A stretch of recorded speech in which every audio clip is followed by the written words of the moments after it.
The Civil War killed more Americans than any war before or since, but the sacrifice was not lightly taken by their fellow Americans.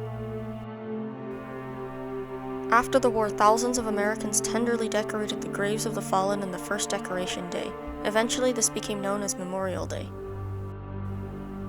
This day now includes all modern wars. The red poppy, so famous through the poem In Flanders Fields, has become a symbol of that sacrifice. Sometimes it's the least we can do to bow our heads and take a moment for the sake of the fallen and to pray for the living. These fallen were so brave that they would pay the ultimate price, laying down their lives for freedom that they could no longer see. How can we bear to live our days without once remembering the lives behind them? Take a moment at 3 p.m. this Memorial Day to honor your fallen brothers.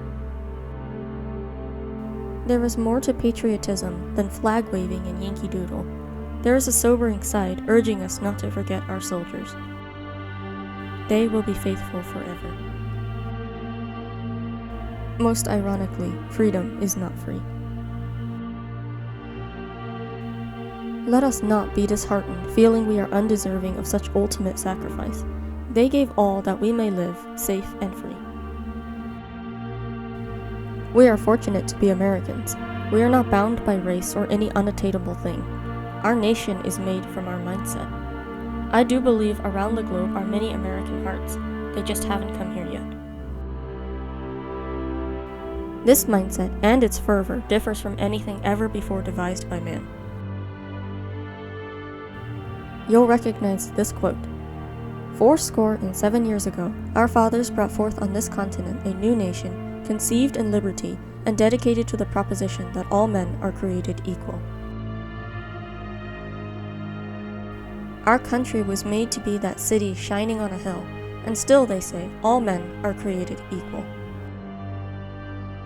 But today we live in a country where people associate our flag with jingoism. Today we live in a country where people in America hate America. Today we live in a country where people have forgotten what it means to be an American. Who is a true American? That man is kind. He is generous. He has faith in God. He is indignant, sometimes foolhardy, but his heart is right. And above all, this man is brave. This bravery graced our soldiers, in wars we may remember and in wars we may not. Again, I turn to Lincoln, that in going forward in this marvelous country of ours, we may have firmness in the right as God gives us to see the right. The right that I can see is to honor our soldiers forever.